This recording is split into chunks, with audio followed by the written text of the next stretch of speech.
If you don't have to work, why do you work? This is becoming a major problem. SEO is dead. I think SEO is not dead. There'll be a lot of searches on which you'll get impressions, but you'll not get clicks. So Gemini versus ChatGPT, what is your take on that?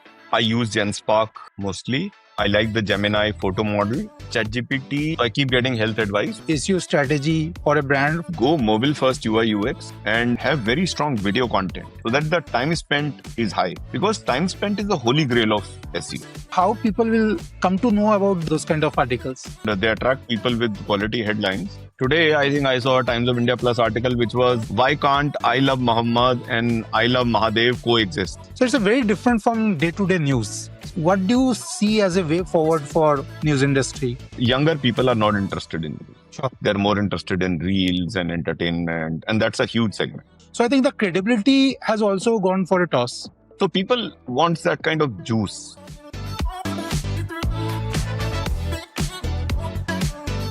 So welcome to another episode of D2C Stories, the future of D2C told through stories powered by experts. Today, our guest is someone who has grown and managed audience of 200 of millions, led digital of top media houses like Indian Express, GE, Times Internet, and today is building cutting AI products for publishers through Inaj and Publishers Digital Lab.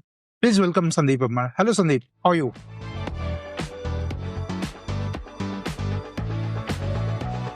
Hi, how are you, Vineet? I'm doing well, sir. So, Okay. Sandeep, we have been working together for a long time now. Yes, And yes. thanks Correct. for joining today. And I believe like every time I meet you, there's always a lot of things to learn. We like speak on all the things. You are like super expert on SEO, how SEO works. Now AI has come in, how AI is going to transit, and also publications. So you have been like working for a lot of times. So there's a lot to learn. So Sandeep, as we wanted to start with, like you have been part of digital publishing space for more than 2 decades. Yes. So let's start from beginning, like how you started your journey, like how you landed up Indian Times and Hindustan Times that led to this long journey. See, I started with print and I was in TOI and HT, and there was good learning, competitive environment in Delhi at that time. And since it was my early jobs, I think I learned, how news media functions. And there is some attraction in news media. There is some unique marketing which you need to do. But my first digital job came around 2003 when I was brand manager of economictimes.com. I think that gave me a lot of digital understanding. And prior to that, in 2001, I did a startup website also, although that was a crazy idea. But at that time, we all felt that digital was very small. Because, there was print and there was radio and other things, and digital seemed to be a smaller area to work in. But we did a lot of experimentations at Times Internet, and we created stock pages, mutual fund pages. At that time, screeners were not there, but a lot of experimentation happened. And then, the journey continued. I was more into marketing for some years. Then I became head of marketing at Times Internet, and Times Internet had multiple portals. So that journey was also pretty good because we were exposed to news, financial news, auto, entertainment, lifestyle. The Times Internet had whole host of, news portals and, different kind of things. Even e-commerce, India Times Shopping at that time, they had a big dream around it. So it's been a good journey. Although in 20 years, digital news, the numbers may have grown, but the potential has come down. The potential of digital news is down because younger people are not interested in hard news. So that is a clear challenge which is there. Sure, I can relate to that. Before we get into that, tell us like when you were talking about 2003 and right now we are in 2025 and a lot has changed in technology. So how was digital 20 years back? Yeah, I think back then digital was very, especially on the technology front, it was very customized tech, very less plug and play tech, which is available today. And tech was also very slow. So, the turnaround was slow but, fortunately, unfortunately, the difference in content is not much. Although today, the content is a little, like more trending. News cycles have become shorter. It's called hashtag journalism that way. But content has not changed as much. I mean, it has changed in terms of, like I said, faster news cycles, and you cover one trending topic, then you cover another, then you cover another. But I think technology has changed a lot. Sure. Technology has become more plug and play. There are a lot of solutions and you can move much faster. I think at that time, a major issue was, taking a new section live or taking a new website live. Those kind of things were really slow. Sure. Right. So back then, if we talk about mindset, like people were into print and they thought that, as you mentioned, that digital may not grow that big, and people were more dependent on a print and radios and all those things. So, what are some of the biggest mindset shifts you have seen or you have driven since then at that time? See, I think the biggest mindset shift we were in ecosystems which are advertising led. So in advertising led ecosystems, what happened was that digital was getting very little advertising. So for example, when I was in economictimes.com, Times Internet itself got very little attention from the stakeholders of the company because it was doing revenues which are very, very small. Okay. Even when you go to agencies, even the junior most guy would be given the digital mandate because there's very little to buy. If the total budget of the brand is 100 crores, the digital would invest 2, 3 crores. So some junior guy would manage it. And I think it was a good time to do a lot of experimentation because the expectations were lower. But at that time, the attention from company stakeholders as well as advertising companies was very little. I think the shift started happening in 11, 12, and I think by 16, 17, 18, the shift has been major. So the major shift is that 85 cents out of a dollar in digital went to the duopoly of Google and Facebook. Yeah. So publishers got left behind. So publishers have now a serious problem at hand. And I think this problem is unsolvable. They'll not be able to solve it. Because, if Washington Post goes for $200 million, which is not a big amount, and India is not a country where we can have a New York Times kind of situation, $1 billion subscription revenue, that's impossible. Because the kind of content which news sites are doing, people are not going to pay for it. Yeah. And I mean, even if subscription revenue is there, it will not be there to the tune which we see in US because Indian people are not going to pay. So I think from a news standpoint, it is the debacle of the industry, which has happened in 20 years, not because of any other reasons, because in socioeconomic situations where the country does better and better, people focus more on entertainment than on news, Yeah. which is happening in US and other countries as well. But in those countries, there is something which is absolutely dedicated. See, even I'm not just talking digital. Even if you see television and print, and I mean the consumption is really low. The 9 p.m. viewing, the prime time is not there at all. So I mean, see the numbers which are being shown and all the print ads which people are pushing in. I still see on Diwali there are a lot of print ads. So I don't think those numbers are real. So if people are advertising, I think some amount of that money is getting wasted. So news industry has to really reinvent themselves. I don't think there is a clear direction over there. And everybody kind of knows that. But I don't see much innovation here. Instead of innovation, they are working on old formulas or they're trying to, milk as much as possible, whatever they are, getting revenue in. Sure. So, as this is happening and AI is taking over a lot of things, and the way people consuming content and all the including news is very changing. So, what do you see as a way forward for news industry? I see a difficult way forward for the news industry. I don't think there's a clear answer. The reason is because of the kind of political slugfest. I mean, there are many reasons. So, first reason, like I said earlier, was that younger people are not interested in news. So, that is one clear reason. Okay. Sure. They're more interested in reels and entertainment and Instagrams of the world, and they're not. And that's a huge segment, and everybody knows it. Second is, people, I think they've got a little bored of these 9 p.m. talk shows and, not for any political reason. I think, you see something again and again and again. So it kind of, stops having that entertainment value or whatever value people I think feel. another reason is they have lost the credibility.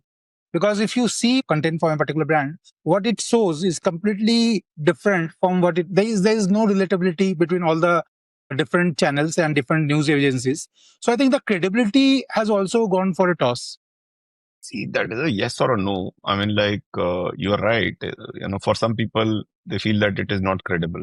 But more or less, that audience is going. They are feeling a little, for lack of better word, bored. You know, they are not able to see the difference, and that part of media is also losing momentum. Now, there is, that interest in media when a special event or an accident or something happens. And that too, sometimes when it has a visual element, like this Hyderabad bus fire which happened. So because there was a video, Yeah, the news kind of went around, and then obviously this kidnapping in Mumbai. So people wants that kind of juice. Now, if I talk about Bihar elections, and I generally talk to people and say, what is the date of Bihar elections within NDA? How many seats NDA is fighting? How many JDUs? And people will not know, sure. and they're not interested also. So I think that's the bigger challenge with news. And I mean, the AI impact is that a lot of news outlets, good 30-40% content is AI. Not because the news outlet wants it to be AI, but the writers, you cannot stop them. Yeah, I mean, there is this fundamental fallacy or theory in India that if you don't have to work, why do you work? I mean, like you've been running a coding organization a tech organization for like 15 years, right? So, the coder would do cut and paste, and, he'll find ways to, copy the code, and he'll say, give me an example, and I'll, pick it up from there.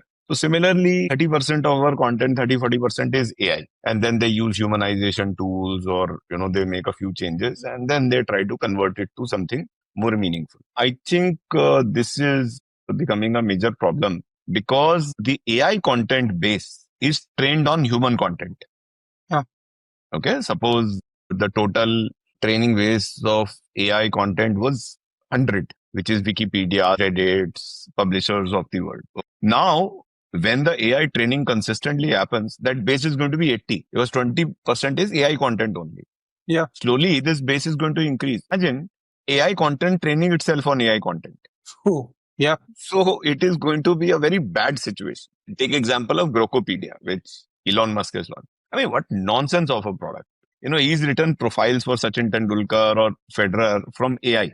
Any child can do it through ChatGPT. I don't see how having those 700 or 7,000 or whatever number of pages is put has any value. So, I mean, these days it's a matter of announcement value probably. But overall, AI content is polluting the news ecosystem, in my view. yeah. So for my industry, I promote AI. Okay. When a person comes to me with a particular piece of thing or something nice, I ask how much of it is AI. And that is because I know for us, AI is the future and I have to get into AI. And we are always scared, ki, are we missing the bus or not? But yeah, for news, it is very different because it has to be real, it has to be unbiased. And if you ask AI a question in a for a positive for a particular political party, it gives you a response accordingly. And when you change your question, and it gives you a response completely other way around. Like it is taking content from that way, like taking content from different news agencies like that. So I believe AI is going to corrupt the news journalism system and all. And how can we control that? AI is very good for research. AI is good for finding titles. AI is good for, finding what competitors are doing. But AI is not good for writing. I mean, some articles AI can write, but then again, they are very dry. And news AI cannot write. Very, very, very difficult.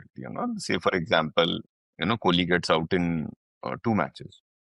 So at zero. One is he gets caught on short cover, and the other is in LBW. So if I ask AI to analyze the two decisions, it will make a mess of it. And generally, AI hallucinates a lot, Yeah, especially on things it has limited knowledge. See, news is very, very, time sensitive and situation sensitive. I don't think AI has gotten there. And AI may never get there because AI needs some kind of training. And yeah, news is, in last 2 hours. So I don't think AI can get that training. So yesterday, Rajnath Singh signed a 10-year defense contract with US. But AI will not know in the next hour. It may pull up something which has happened earlier. It may do internet research and come out with something. But again, if you depend only on AI, you're going to make mistakes. sure. I mean, recently what happened was there was a major publisher. financial publisher, which I think was doing articles with AI. And they published quote of a defense expert from US, which she is not given. So it constructed that and it Yeah. got published and she actually wrote a blog on it. And then Yeah. they removed the article and all. So I think it is very dangerous and it is very low quality. I mean, see, if AI can actually do it, then we don't need a single journalist, at least on the desk. So I kind of feel that AI is very helpful in terms of research, in terms of finding titles, in terms of doing many other things, but not for journalism. Sure. Recently, I saw a couple of experiment with AI anchor, and I find it very nice. Like not bad at all. Their expressions, their way of delivery of news, you cannot make out whether it is actually AI or not. So in that way, so what are the things you think that AI will do well and which is acceptable into journalism, and what are the things you think that AI should be like kept away from few of the things? The biggest statement anybody makes after using AI is it's not bad. Yeah. Okay. Yeah. I think every time one uses AI, you say, oh my God, My it has God. done something meaningful.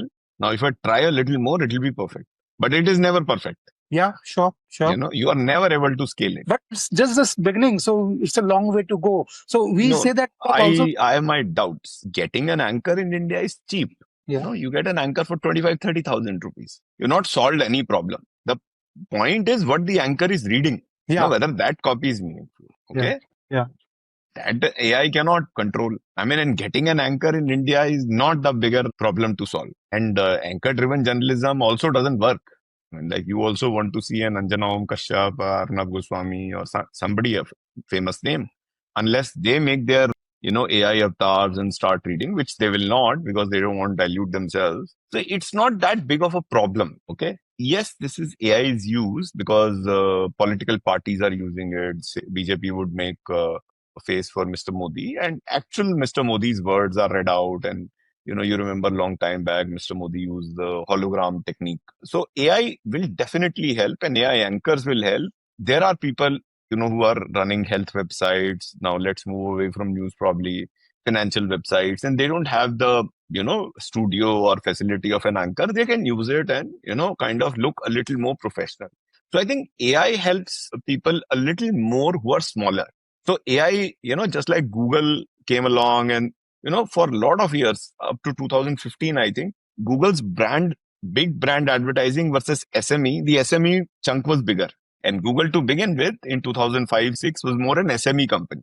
So they said, we'll bring SME to the brand level by advertising on Google. Even a very small cycle manufacturer in, any place in the world, right from Tokyo to New York to Ludhiana, can advertise equivalent to Atlas or even or the bigger cycle brands. Similarly, I think AI is very useful for the smaller organizations to look better, bigger, those kind of things.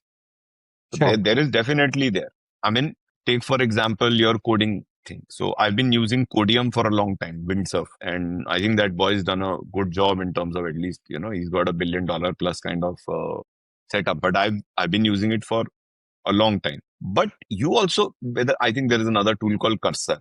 Okay. Yeah. But you also need to be a proper coder to make it work. True. True. You know what I'm saying? Yeah. So I think the key of using softwares like Codium, Cursor is, and basically the coder has to be good. Otherwise, sometimes the way it writes the code, it's not easily usable. I mean, you can end up wasting a lot of time trying to, make that code working. And so again, it will solve small problems. I mean, for example, you'll ask it to make a WordPress plugin. It'll make the plugin, but half of the time it will not work. So I think AI doesn't solve 100% problem. It solves 60, 70%, 80% problem. But I think it solves a lot of problems of homework, of children, for research, for teachers, for audio conversion, for video conversion, like you said. A lot of that AI does solve, and chatbots are pretty good. But then again, if you've got a real problem, you need a human to interact with. But definitely, I mean, AI is very powerful. And design side, I mean, like it'll kill the job of all designers. Yeah. Almost all. So I also do agree that AI will do your 70 to 80% of job at 100x speed, but remaining 30 to 20% work, you will need proper skilled worker. Like for coding, it's coder. For anything else, it will be on who are skilled, who are highly skilled, who are skilled with work with AI tools. I think that is something which is going to happen. And as I see that in my office, I'm trying to use AI in every possible way in the work I'm doing, in the coding. I can see that I have amplified our productivity. I have improved the productivity. I don't see a reason to cut down force and like cut down the team. I still need the same number of people. Maybe we will improve our productivity very soon with AI also. Like overall delivery will improve very soon on that. Yes, but I think the bigger companies like TCS, Infosys, Yeah. they are going to struggle because Okay. you are an entrepreneur and you are a tight entrepreneur. You kept exactly the people you need. But with all these organizations, you know how they play on the bench as in, I mean, the total strength, and they sell man hours. Basically, it's body shopping. I think people will be able to see through, with AI that you don't need so many people. Definitely. Yeah. Yeah. Yeah. So these Accenture of the world, and at some level, these companies were fleecing their clients. So these companies are going to struggle, in my view. Again, I remember I read some very viral post which says that I wanted AI to do my dishes and laundry so that I can focus on my art and writing, not the other way around. At that time, it was like less than a year back. I thought it's very true. And I couldn't relate to whether that will be possible or not, where we can focus on writing and art and AI does our laundry and dishes. But with time changes and with seeing the AI applications, I believe this is going to happen very soon. Driverless cars are there here. Okay? In the US, recently, one of my friends was saying most of the Ubers and rented cars are driverless. So with that, drivers' jobs are gone. All the drivers have gone, and it's 100% gone. It's not that 70 to 80% gone. Similarly, I believe a lot of this hardworking, like front facing people who are doing course work or small works like blue collar jobs, I will say, so they are going to go away. Similarly, as for news industry, as we are talking, we saw that AI anchors are coming. Their job is just to read the article which is getting from the journalist. I think that is also going to go away, but still the hard work of writing the article, writing the content will continue to be done by proper people on that. Do you agree to that? See, the problem, Vineet, is that, I mean, what is your revenue stream? If media's revenue stream is in question, AI or not AI is not going to make a difference. See, the point is that, some executives in media industry will say AI is going to revolutionize it. Let me bring AI and, change your fortunes. That's not going to happen. I mean, see, for continuation of job, anybody may say anything. But when your revenue model is, not in the right direction, for lack of better word, and to put it more nicely, then whether you use AI or not use AI, it is not going to make much difference. Yeah, yeah, I mean, right. media companies, whether big or small, the big companies in any case make money on, point of being a brand and other things. But small companies, even if they put AI anchors or something, it's not going to work. See, as of now, have you still seen a YouTube channel which is driven by AI gather momentum? No. More and more people are becoming vloggers. Right. Yeah, yeah. So, I mean, like this podcast could have been done by two AI anchors, True, true. Yeah. but that value is very limited. I think media, I mean, if not anything, AI will make sure media is further faster, losing moment, in case it impacts it. But, media industry as such is not doing well. AI is not going to hurt it so much. Just that it is the AI news publishers or those startups which are going to use AI to create news. See, they are going to, further flood the Google or Facebook ecosystem with more similar content, and it is going to look, I mean, even worse for the users. So Let it. that may be correct, but I think, I mean, like you can put AI anchors, but that's not the problem for the industry. The industry's problem is not saving money. The industry's problem is what is the future of making money in media. Right. Yeah. See, the only people who made money in the media industry worldwide are the people who are doing paid subscriptions. Wall Street Journal, New York Times. The advertising model for media is unsustainable. So before we go into SEO and other segment, so Sandeep, do you think that subscription business in India will work? Because I, as an Indian, don't see people subscribing a lot. See, subscription business in India will work for specific things wherein there is pay money to make money, like the financial portals, like ET Prime, Money Control Pro, Trendline subscription. Maybe, there is a company called Stock Edge. I think it has a, premium subscription. Then Screener may have a premium subscription. So those kind of things will work. But a pure news subscription will not work in India because that kind of investment and quality is not there. And secondly, Indian audiences are not looking like paying for news. That is what I can say. I mean, you are right. Very difficult. Yeah, yeah. I also certain time when I see few articles which are paid, I just skip that article and move to next article. So Yes. I Yes. believe that is of Yeah, Indian. unless that there'll be very small audience who really like it. For example, in Bengali, you have Anand Bazaar, or Yeah, in Marathi, somebody has a certain portal which he or she really likes. So they're going to get some subscription numbers out of that, but it is never going to scale. sure. So now let's move to the next section. So that is SEO. I think I saw you being working with SEO long before anyone understood what is SEO. And you are one of the earliest expert I have known, and we have like speak a lot about SEO. So now in certain podcasts or certain some places, I see people talking that SEO is dead. And where I believe SEO may lead to AI related things also. So, what is your view? So, in present AI perspective, is SEO dead or it has become more significant, and how it is going to change things? I think SEO is not dead. I mean to say there is one clear thing that, in AI overviews, when we see AI overviews, especially in mobile, you don't see citations that well, citation links. So I think, like a lot of people are saying, there'll be a lot of searches on which you'll get impressions, but you'll not get clicks. So your clicks are going to definitely reduce. That is for sure for all industries. A little bit of exception to that is media industry, because in news, Google doesn't want to get into much of a tripartite cases, because news, it is not sure. Like I told you earlier, it is not very sure that, an incident which has happened in last 2 hours, you can put an AI overview of that. In news, you will see a news box right on top with the news portals there. So news clicks may not get affected so much as the other clicks may get impacted. But overall, SEO industry will have lesser clicks, and that is the order of the day. Second is a lot of searches have moved from Google to the LLMs like ChatGPT and Gemini, and the smaller ones like Claude and, probably Perplexity. But I think the big gun here is ChatGPT. There is no doubt about that. Sure. That is the favorite of most people. Now, there is an opportunity there which is called AEO, Answer Engine Optimization, or it may be called as GEO. GEO, Generative Engine Optimization. That is an opportunity which is a new opportunity, because there the citations are clear, and people might look at citations, but they don't get much clicks as of now. So AEO, GEO is for brand building as of now. Okay. Maybe ChatGPT makes it more search oriented, that it gives SERP, search engine result pages, just like Google, and give links. But as of now, links are still very secondary, and most of the answers are coming there.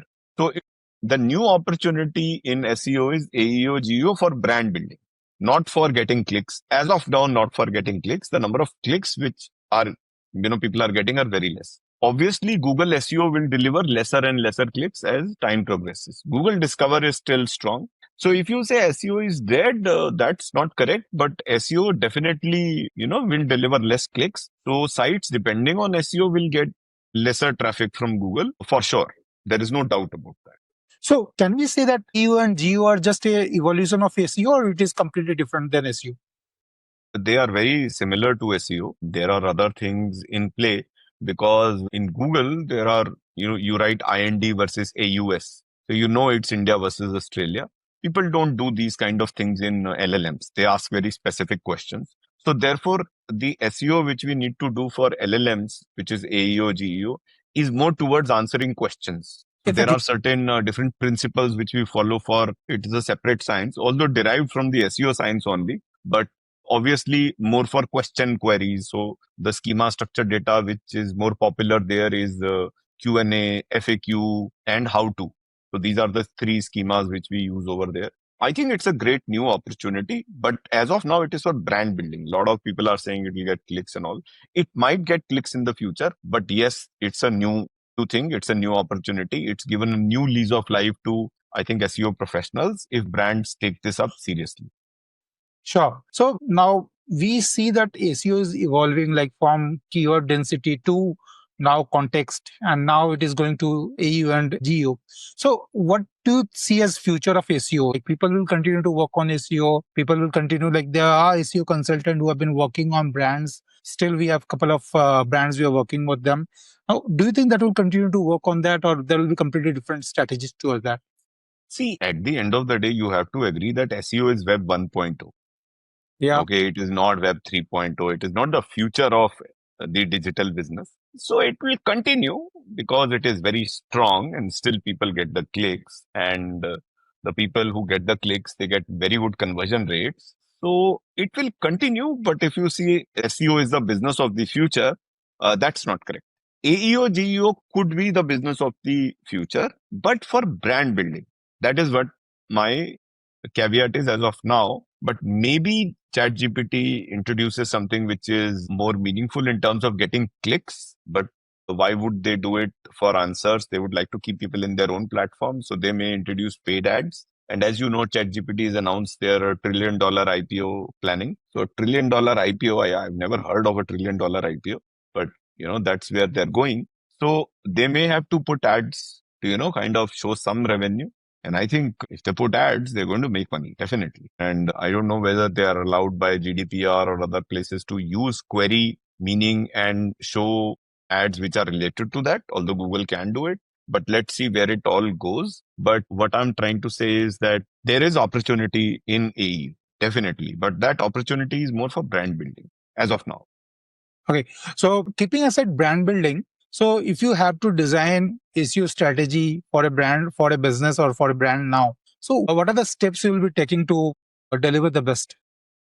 I think as of now, the way SEO strategy needs to go is most of the brands which are in BFSI space or health space or, who are trying to get generic questions answered about income tax, about PAN, about loans, about vehicle finance. They're going to struggle a little bit because AI overviews are going to put, a lot of things there. Even in education, I just put something on LinkedIn. I don't know whether you saw it, but the whole answer was picked up and put in AI overviews. So if there is a mathematical question, whole answer is in AI overviews, then why would you click on something? Right.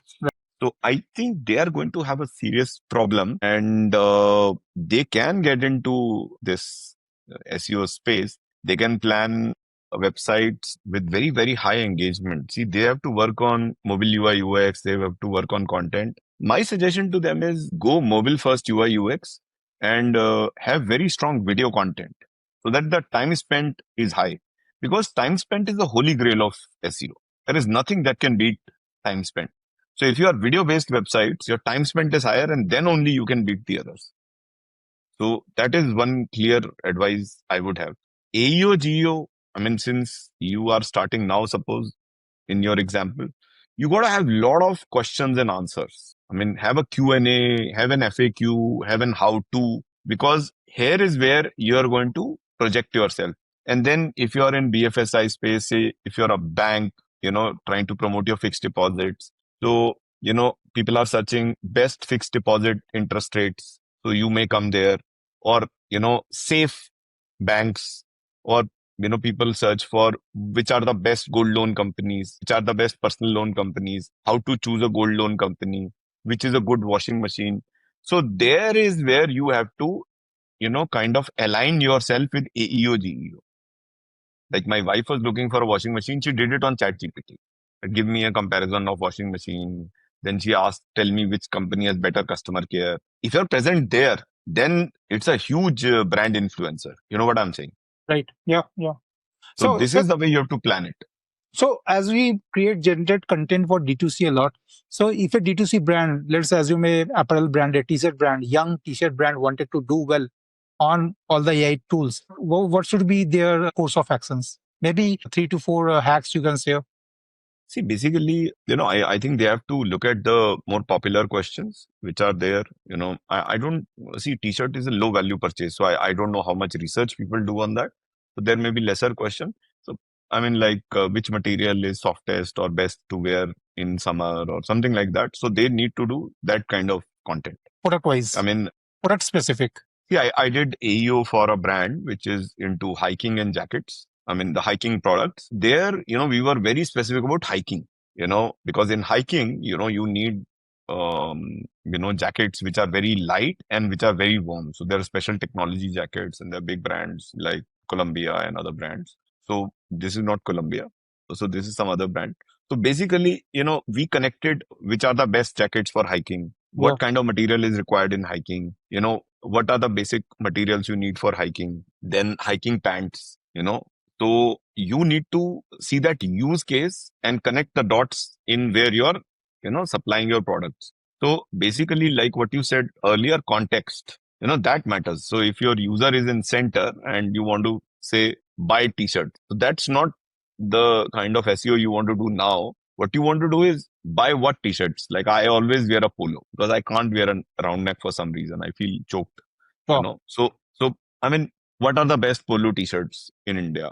I mean, those kind of searches can work, but I think I'm not able to think about t-shirts so much right now.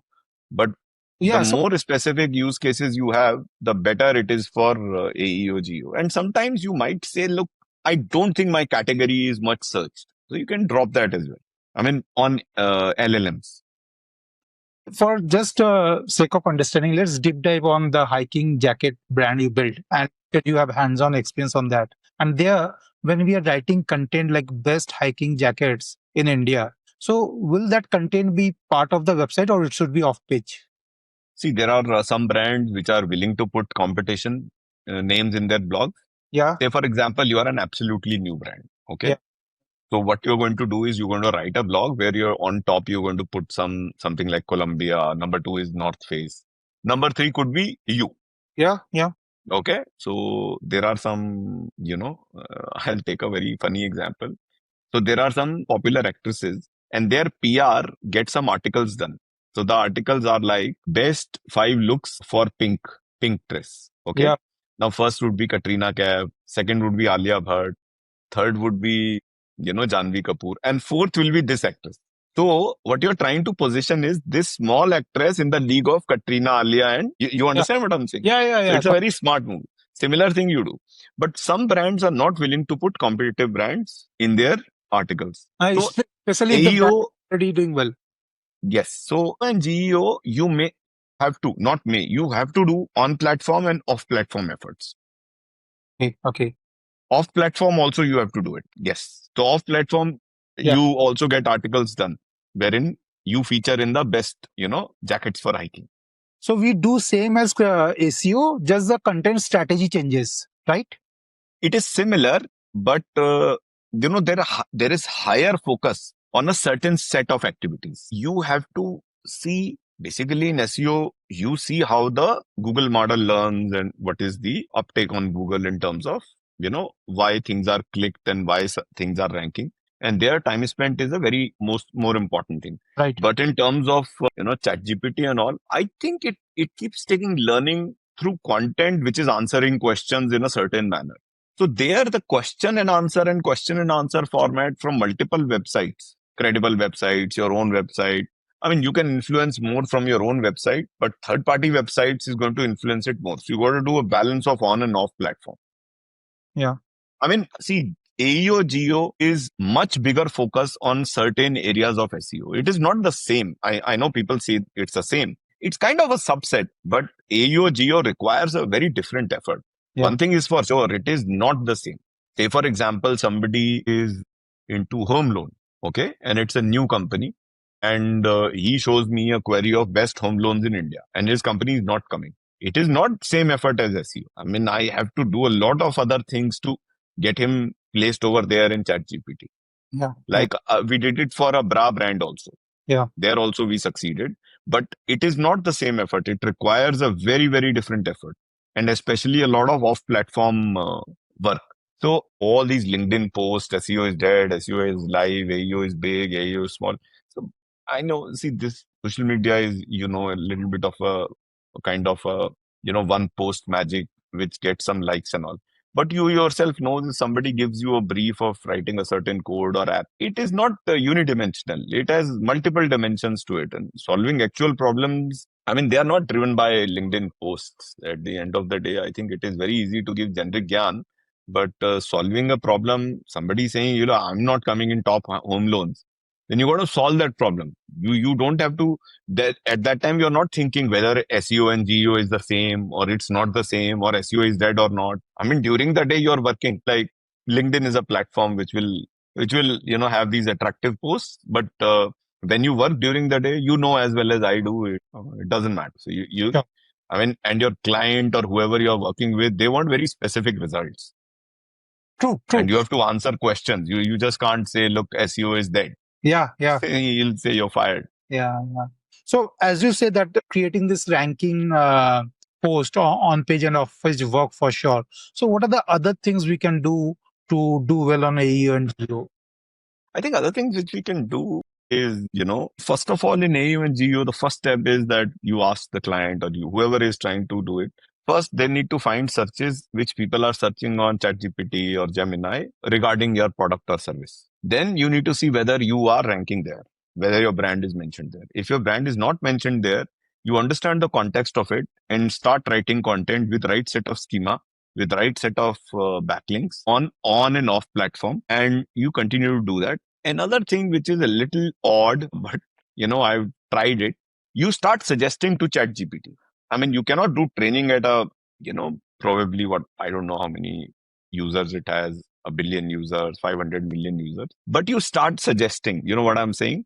So from 200 different IPs, you suggest that I have found this brand X and it is very good for hiking jackets. So you can reverse train it. You understand what I'm saying? Yeah, yeah, yeah. Okay. That trick you can try, but I mean, it's a trick. I'm not sure how much it will work. But obviously, see, if you're doing everything, then it can work. Yeah. Because at the end of the day, the information, the way AI collects and, kind of at least collects, is a very donkey driven work. It's like a donkey, just like Google. Yeah. Google bot is like a donkey. And basically, Google bot is called a random traveler. So it goes links to links to links. ChatGPT or whatever LLM is there, they are also absolute donkeys. So you can inject that information in them by making suggestions. Okay. So can we also add FAQs in a D2C website from category wise, product wise? Can we do those things? Yes, but it has to be intelligent. It has to be related to the query where you're not visible on AEO. Like if you do for your own company, so say for example, suppose you want to do regional influence. So you check, I mean, which is a good tech company. I want to build an app in Bengal. Are you coming?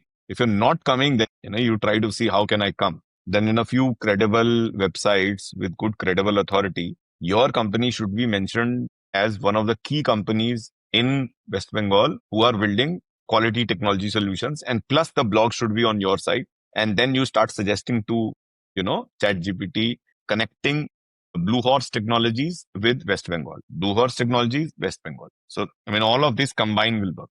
Wow. You understood my point? That's very meaningful. As we discussing, so I also thought, so we discussed that we can also add content FAQ on product page, list page. So as you know, we are also developing a website called D2C Stories. So this is part of that, where we are promoting other brands like D2C brands. We are talking about them, sharing their stories. So don't you think this kind of portal will play a very significant role when AI takes over? Because we see that all our content is being crawled by AI. When we are showing D2C events, and when we search D2C events on any AI tool, it's showing in top 1 or 2 position. And we are just new, we have just started this. So do you think this kind of third party website which collects content from different and just the information portal will play a bigger role? It can if you put a lot of content. Okay. You need to have volume. So if you are doing like 500 stories a month, then you can influence. Sure. And as we discussed that we wanted to have FAQ content on category wise and product wise, can we use AI to generate this content? And when AI read it, will that be a credible content, or will say this is yet AI generated? So you create content with AI, but you write very, very good prompts, and it has to pass through originality .ai models. The model, which is the latest model used by Originality, is 1.0.2. Okay. So the latest Originality.ai model has to be passing. If you're able to pass it, then you can use it. I mean, that is my suggestion. So another thing is we are creating a technology. We are calling it TezCommerce.ai, where we are trying to generate content for D2C brands. Like if you have 500 products, so it can generate text content, starting with text content where it will be SEO. And we are also trying to include FAQ so that it will be AI and GEO also. Then we are moving to images where you can take any shot of your product and put it on a model. So that is part two. And part three is taking that image, we can generate video. All these things are there, which is being done like any AI tool in a bits and bytes. But what we are doing is we are integrating all of this and putting it in one platform and enabling a very seamless experience where you can connect to your Shopify website and sync it in like way up and down very easily. So that is something we are building. So do you think this kind of product makes sense in the coming now, like in AI? Because as you said, originality is very important. So we need to make sure that when we generate this type of content AI based, so do you think that will be a like problem with AI also? So in this product, the first step you need to do is you connect with the API of Originality.ai, and the Okay. content which is generated has to pass through it for you to publish. The second two products are very good. People are using it. I've seen products which convert, that image into the model, into the, moving model in video. I think it's a great product, just that you need to be fast and you need to be good. Finally, you need a human check because, sometimes you'll convert an image of a model into turning into, or doing a catwalk or something like that. There'll be two heads.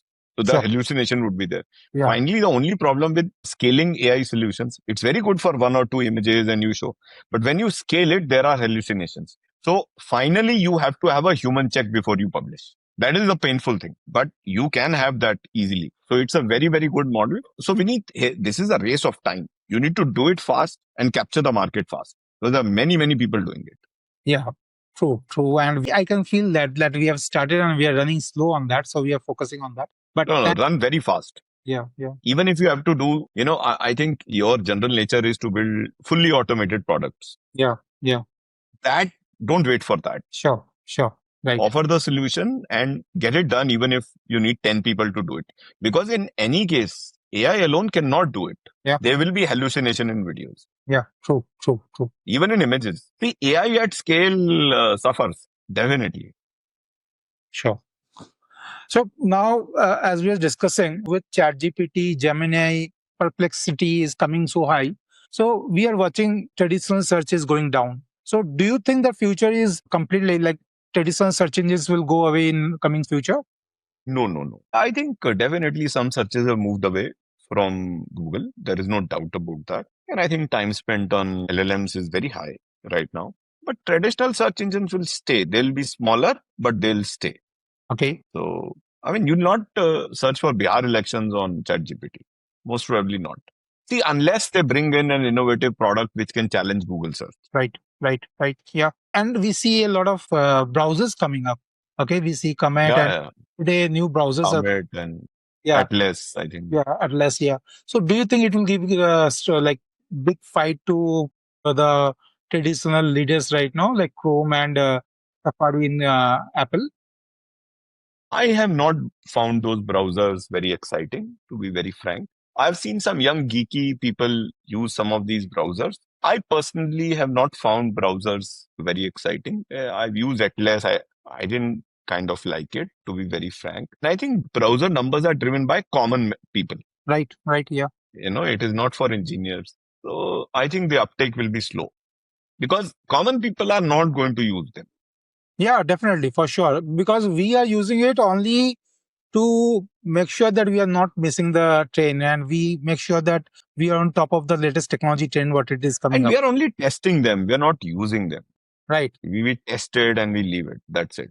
Sure, sure. So now, if you talk about D2C brand, if there's a new D2C brand, so what should be their content strategy if you wanted to break it in a couple of tips and bits? Like what should be they focusing on to make sure that their content is relevant on SEO as well as AI engines? See, I think D2C brands have to find their positioning first of all. And the positioning now for now, D2C brands is becoming very repetitive. for, private label supplement brands and all. So I think first thing is that UI UX has to be very slick, very nice. Second is, most of the people are still doing responsive websites, desktop to mobile. I mean, I'm not able to understand that. They should do mobile design and then do adaptive responsive on desktop.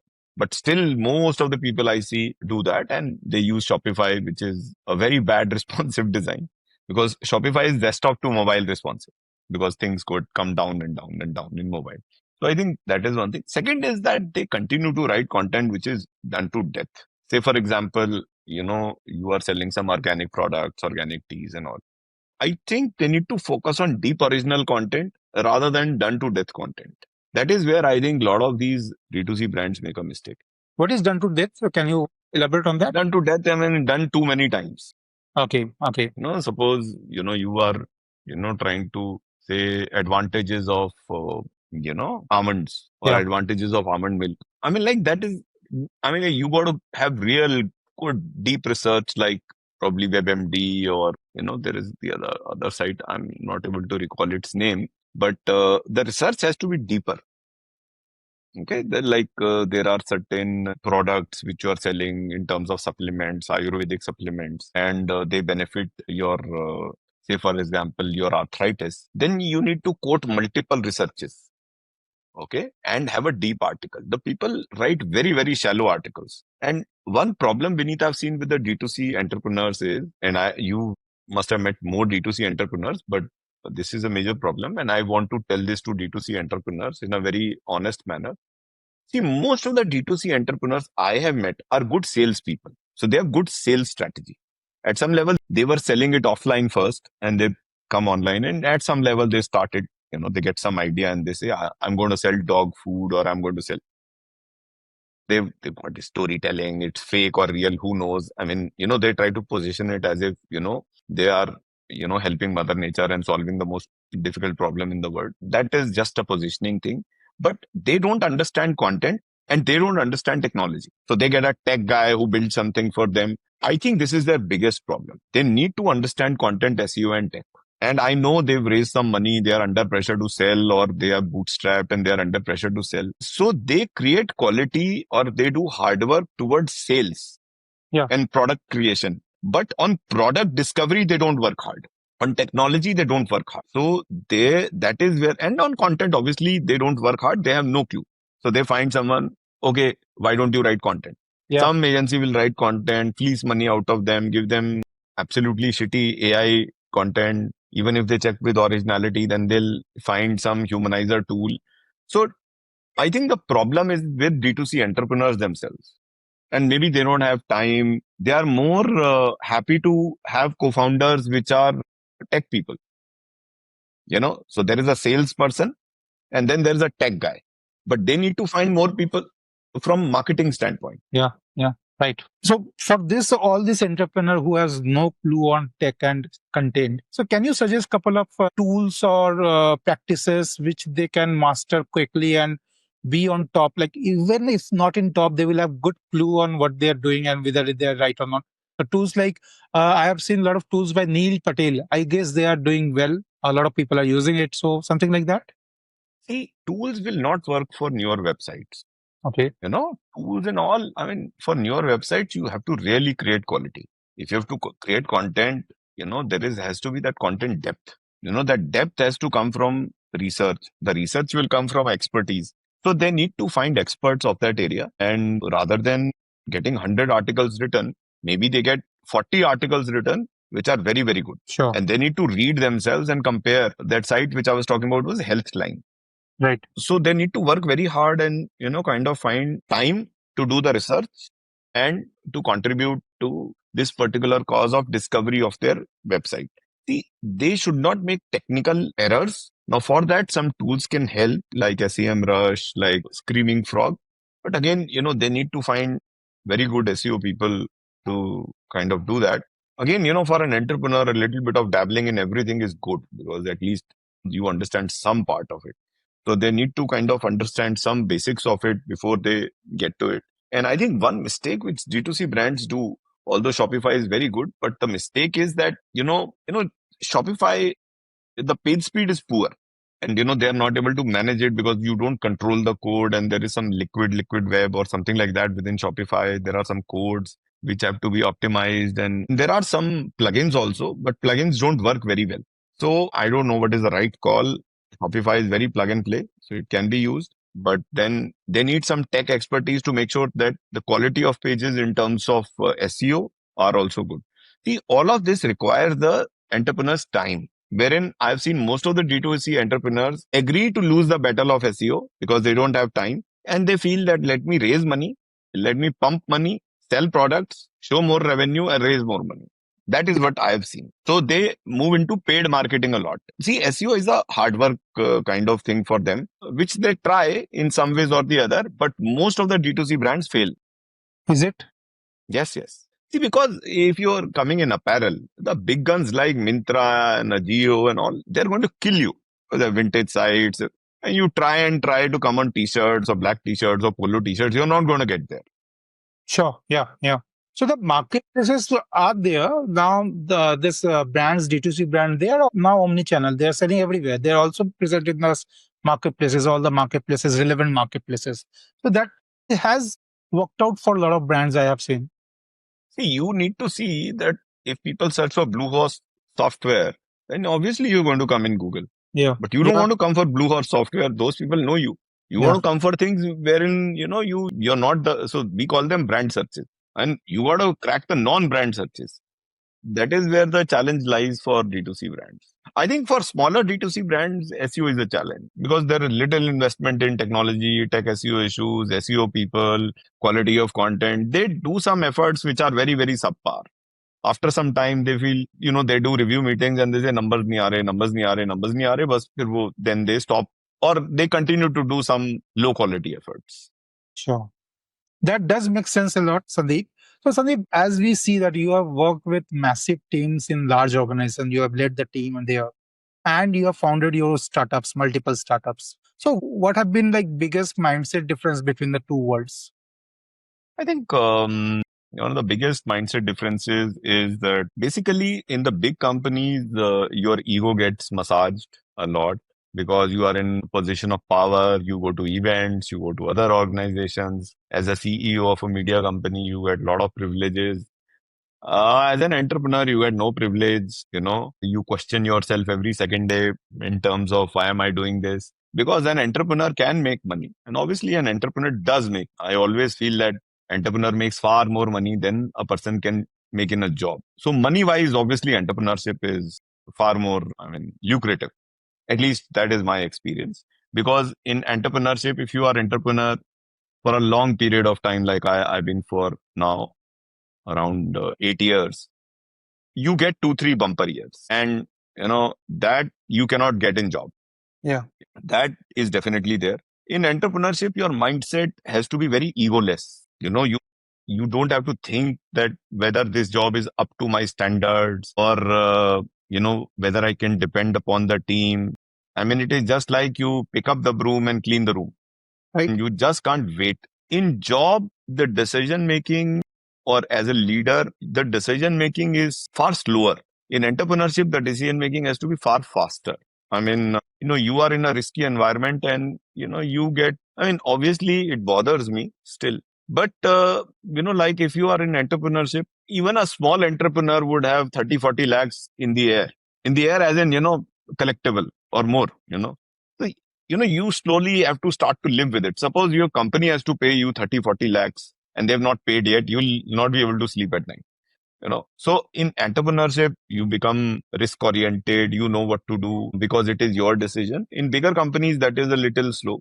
In bigger companies, the learning is also slower and very unidimensional. In entrepreneurship, the learning is a lot.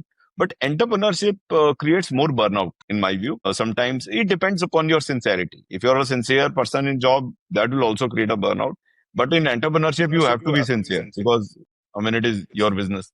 True. So I think if anybody wants to turn entrepreneur, the first mindset has to be you have to drop the ego.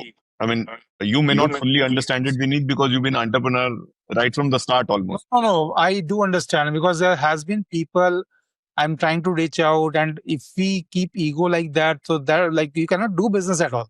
Even the Yes. managing team, when you're managing your own team, you have to keep aside your ego to work with this kind of people. As a manager, I was working somewhere like couple of years, for 5 years, approx 5 years. I worked in a software company before starting my own. So I see there's a lot of difference, like the way I used to behave there to my team members, and the way I behave as a entrepreneur to my team is very different. Very different. You have to be very kind and nice, and why would people join your team? And you have to let go of things. And most of the times, I think you, me, and other small entrepreneurs, we have to drive most of the things with our own hands Yeah, if the need arises. So you have to be very hands-on. But being hands-on is very useful these days right.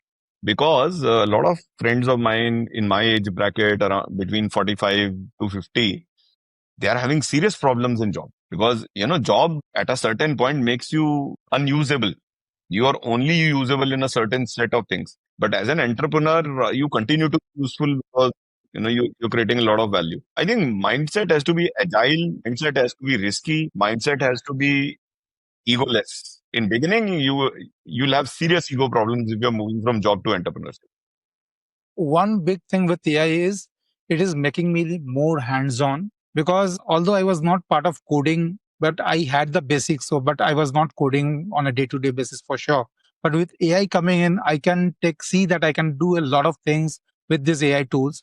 So it is making me more hands-on for sure. Definitely, it does. I think AI does help, and you can dabble into a lot of things. But at the end of the day, I feel AI is also a tool. So we have our business goals. Suppose we have to make a cutting edge app for an e-commerce company, and you have to achieve the goal, AI or no AI. So I feel, I mean, my view, what I'm trying to say in simple words is, I feel a lot of generic knowledge is not very useful. I mean, you get paid for specific things. So all this generic knowledge which is floating around, that doesn't help. Nowadays, I would like to hear your thought on quick commerce. What do you think about it as a business model? Will it going to work, or because it is profitable, it is a lot of convenience. People are using it like anything. So, what do you think about quick commerce? No, I think it's going to be big. It's going to work in a country like India. It adds a lot of convenience. It's an amazing model, and I think with the way the Instamarts and the Blinkits are opening their hubs or whatever the word they call, which are near your house, and I think they'll be able to leverage the FMCG pricing very well because they have such volumes. And Swiggy had but just Q2 results with 5,000 crores revenue, although their losses are around 1,000 crores. But still, I feel that quick commerce is going to be big because on the reverse supply chain they're going to create a lot of pressure if they control, front end sales, which they did with the restaurant ecosystem. Now restaurants are highly dependent on this. The first few years, they let the restaurants enjoy.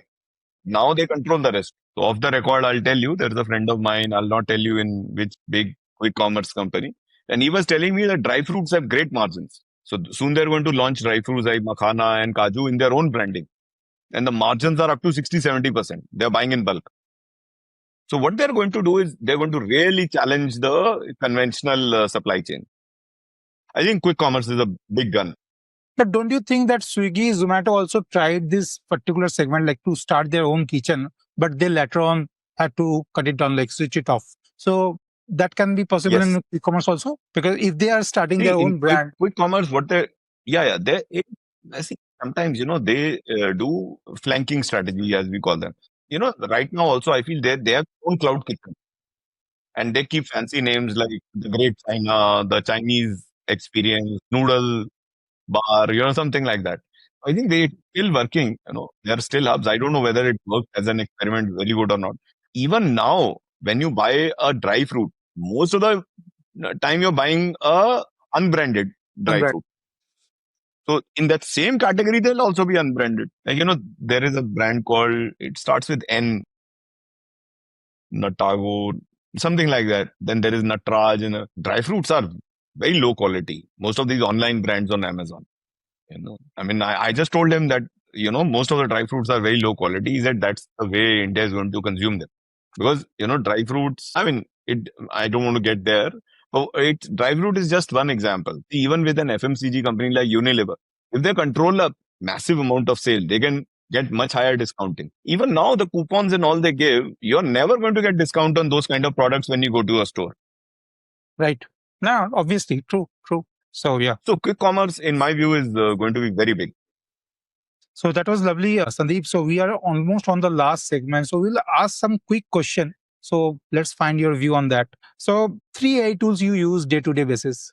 GenSpark is my primary go-to tool. I like GenSpark a lot. Gemini and ChatGPT. Okay. So Gemini versus ChatGPT, what is your take on that? I use GenSpark mostly. I like the Gemini photo model. So for photos, I try Gemini. ChatGPT, I think sometime comprehension is good. I use it for my health as well. I put the memory on, turned on the memory, and I've asked him every day, tell my small symptoms or how I'm feeling. So I keep getting health advice. So that is where I find ChatGPT a little more meaningful. So I've recently tried Grok video model, like only with Grok. So if you do some video generation, they are doing very well. Oh, okay. That's a good point. See, I've used Perplexity. See, when you're creating video, I think you can use a lot. I've not got access to Sora 2 because it's not available in India. I hear it is brilliant, but let's see. But yeah, I also heard about Sora 2 and I tried in a version, like in API version, but I liked Grok a lot. It's very simple, it's free, and they're Okay. doing That's yeah. good knowledge. Let me try it. Right. So how you consume your news? I continue to be in news business, so I go to websites very frequently. Like every hour, I'm on NDTV, Times of India, News 18, and I consume very fast. So you visit their individual website, and that is your mode of consuming news, I will say. Yes, yes. But I'm a very rare person who will do that. Only because of being in the business. Because otherwise, people are not going to do the way I work. I consume a lot with Google Feeds, like when you like -0 screen, and there you see all the videos, all the news, and I go in detail wherever it is excites me. So I think that is also doing very well. Normal people are going to do that, obviously. I need to capture the trend hour by hour in my mind. So that is why I do this. And what is your favorite news brand? There is no favorite news brand. More recently, I think Times of India, which was not my favorite brand. TY Plus articles are not bad Oh, because I'm a plus version on ET Prime. ET Prime, I like the analytics, but I like some articles on Times of India. And I think for broader coverage, I like News 18. okay. So like you are a user of TOI Plus. Can you tell more about like how it is different from general?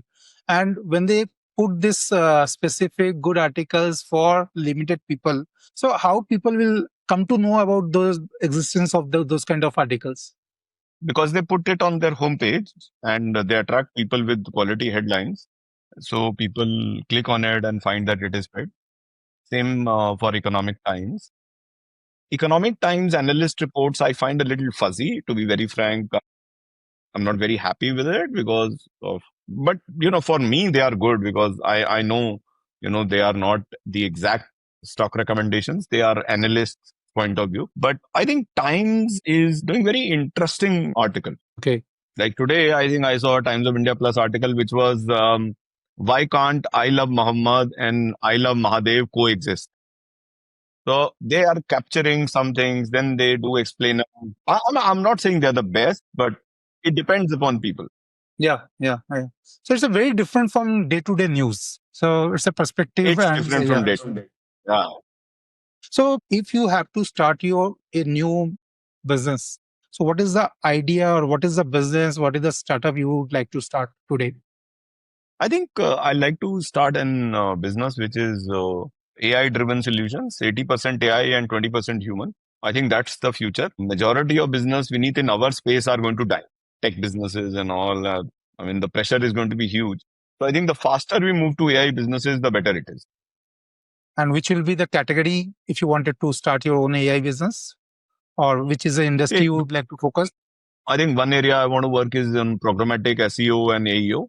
I'm working on that. Those products are launched soon. AEO, GEO is a very important thing wherein I've got now 2, 3 successes. So I am pretty confident. And I almost launched an AI driven design solution, but I'm still a little not clear on the, fee model. I mean, how would we charge? So I've not launched it. I'm still thinking about it because if you keep it too less, then, managing a consumer at 6 to 10,000 rupees is a pain. So I've not been able to take a call. I feel more and more people should go for businesses which are driven by AI and 20% human. So again, if you have to rank these three tools based on the importance from present scenario, AEO, GEO, and SEO, how will you rank them? SEO is number one, and AEO, GEO are the same thing. One current startup you are which you are following and you would like to put your money on. I think that is a good question. Look, it's not a startup, but I'm hedging on Zomato and Swiggy. I put a lot of money on both. I just buy stocks and I don't sell them. So there I have a significant money which I made on Zomato. But Swiggy and Zomato, and then I'm taking a chance with Nyaka, and I'm taking a little bit of chance with Ola Electric, although I don't like the company. But I feel they've got decent revenues and the tech is good. So maybe they sell out, maybe some merger happens, maybe some Chinese tech comes and they get the scooters right. So I feel that I think for India, these e-commerce companies can really, really go big. One company which is redefining a lot of travel space is Rapido. And I think they are right now available in the unlisted space. I'm a little here and there about buying unlisted stocks, but Rapido is a decent company where you can put money. But I like to hedge. So if people who are watching want to put money in startups, I think put money in both Zomato and Swiggy on each fall. Because in worst case, one company succeeds. In another case, they will merge, but they are going to create a lot of value. True, true. And I do agree Rapido is doing very well. I love using them. The way they have changed a lot of model. Like I was talking to a driver when I was Yes. traveling, and they said ki Rapido changed their model to fixed, like Yes. number of Fixed. yeah, 2,000 rupees per week. yeah, per week, yeah. And that has Yeah, yeah. changed a lot. That has changed a lot. And now even Change a lot. Uber and Ola are into that model.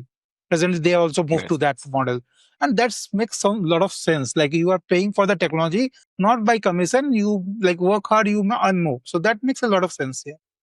So they are And doing a lot of overall, in terms of business, I mean, our inspiration has to be, we shouldn't read too much into their general gyan. We should see what they've done to the world. I yeah. think Elon Musk and Sam Altman should be big inspiration to us. In terms of what they've achieved, in terms of problems they've solved. So, I mean, obviously I'm not that sharp, but that's the way it is. I mean, you got to back sharp people. And I mean, in terms of stock markets, I enjoy hedging. I am taking chance of getting a 50x return on a stock. I think it's possible. Okay. So, Sandeep, this will be my last question. You mentioned Elon Musk and Sam Altman. So, who will be the closest person in India who is doing something like that? In India, nobody will do this. You see, India is not a technology innovation country. India is a scale innovation country. Yeah. India will innovate on QR codes and payment on QR codes. India is a distribution innovation company, not a technology innovation company. Even still, the engines in India, most of the car engines are not made in India. And even phones, I mean, in made in India means they just put the factory box assembly, just the assembly. So Indian strength is volume. Indian strength is like what Mr. Piyush Goyal was saying at a conference. It is right and wrong. I mean, Right. like, first of all, how can we become entrepreneur just because Mr. Goyal wants us to be that kind of entrepreneur? But he's right. India doesn't have technological innovation. Yeah, he was very right.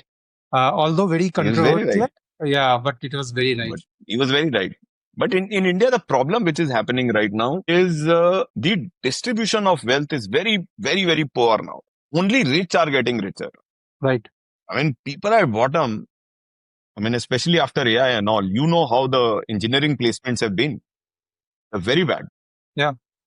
So my advice to young people is you become entrepreneurs. See, Vineet, for an entrepreneur to make 1 lakh rupees a month is very easy. You do any small thing, even if you are, working on what is that platform wherein people do coding, freelancer type of platform, Yeah, a lot of are there. This freelancer is there. The Upwork is there. Yeah, Upwork. So you Fiverr. go on Upwork and, you imagine you pick $100 projects and you do $500 projects, and $100 is nothing even for us. You know what I'm saying? So, and you make 50,000 rupees. But in a job for 25, 30, 35,000 rupees, you work like a mule, you know, and you take insults and all. So I don't know, everybody can become an entrepreneur, but try to become an entrepreneur. Thanks. That's a nice note to conclude this.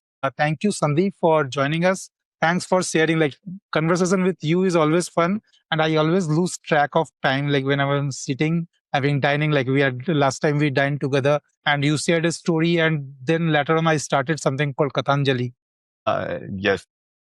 Thanks to you, I started from there. The first two stories were what you shared in the like drive. And I always love talking to you, and it was lovely session. Like there's a lot of points we noted out, and I'm sure our viewers will enjoy a lot from you. Thanks. That was lovely to exit. Thank you so much, Sandeep. Thanks so much. Thank you.